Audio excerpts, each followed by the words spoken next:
Hello everybody, TheAirsoftTech here, and welcome to 5-Minute Tech Tips, one of your all's favorite video series that I do. Today we're going to be talking about pressing the Hopup unit against the gearbox shell as much as you can so that you can create the best air seal that you can possible between the Hopup chamber and the gearbox shell. Now, we won't be going over anything else other than just that. So things like sealing your Hopup, bucking to the chamber with Teflon tape or dental floss, putting in a new custom nub with a eraser, all that stuff we're not going to be covering today. We're just going to be covering pressing the Hopup chamber against the gearbox shell as much as you can.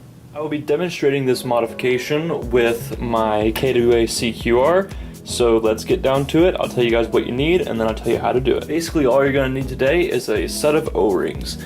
These small O-rings right here are just big enough to fit around the barrel and just small enough to hug it tightly so they stay on that barrel and they don't want to move at all. Now, these O-rings do need to be large enough to where they're not going underneath the Hopup chamber or too big enough to where they're going around it. They need to be just the right size to where they're over top of the barrel and about the same diameter as the Hopup chamber.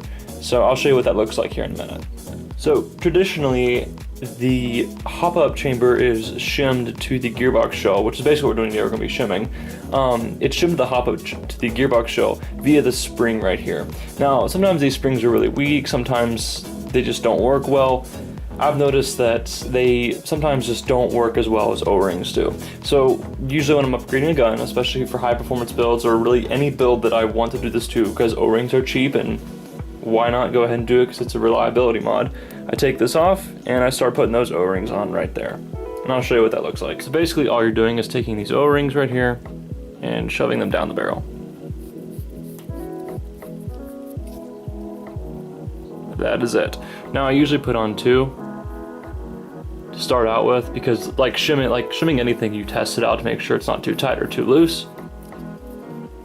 But I usually put on 2 for testing purposes for my first go at it. So remember what I was saying about the O-ring diameter? This is about what it should look like. It should be about the same diameter as the Hopup chamber and a little bit bigger than the barrel so that it hugs it nice and tight and it doesn't go anywhere. Testing our shimming is super simple. So for this KWA, the receiver is split like a real AR. For other guns, they don't do this, so they slide on. But for this gun, all you have to do to check this is to slam the receiver shut. And if you feel a good amount of resistance like I do, which is a really good amount of resistance there, that means your shimming is pretty good with this. Now, since we're just doing O-ring shimming, your shimming doesn't have to be perfect because like mine isn't absolutely flawless. It's tight like it should be, but it's not. It could be a little bit looser or a little bit more loose if I got a little bit thinner O-rings. But for this, it's gonna be okay because it's not really a stress concept. It's more of a air seal concept. And once you get that pin in, you're good to go. Which I'm probably gonna have to take a little bit of a back of a screwdriver or a hammer to get it in. So that's all there is to this modification. Now, I do this modification to all my guns that you can do it to. Most time you can only do it to M4s just because of the way they're set up. But I believe I did something very similar to my P90 that I might show in a later video. But when should you actually do this modification / reliability modification? I mean, if you want, do it to all your guns, but at bare minimum, do it to DMR and high-speed builds. My DSG definitely has it done, and my ICS M16, which is kind of on the threshold of a DMR and assault rifle. It kind of goes in between both the FPS it fires at and the range that it can attain and reach out to. But if you can, do it to all your guns, but if you only want to do it to a couple, do it to those high speed, high FPS builds, because on high speed, when you're shooting your gun, the gearbox shell shakes and the whole gun shakes, which is why sometimes your buffer tube screw will back out. So sometimes it'll even shake your Hopup chamber back and forth, and this can create some FPS inconsistencies.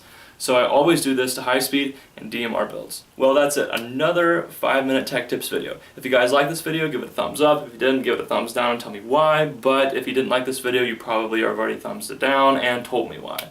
Anyway, I will see you guys in the next video of whatever the heck I do. Until then, stay tuned, techs.